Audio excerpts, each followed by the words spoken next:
6টি বিমানে করে পাকিস্তানে বিপুল পরিমাণ গোলাবারুদ পাঠিয়েছে তুরস্ক।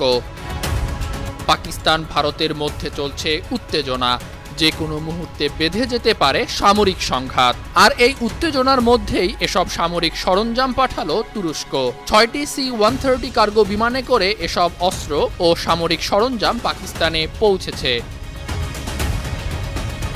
তুরস্কের এই সামরিক সহায়তার কয়েক ঘন্টা আগে পাকিস্তানের পররাষ্ট্রমন্ত্রী ইসাকদারের সঙ্গে কথা বলেছেন চীনের পররাষ্ট্রমন্ত্রী ওয়াং ই।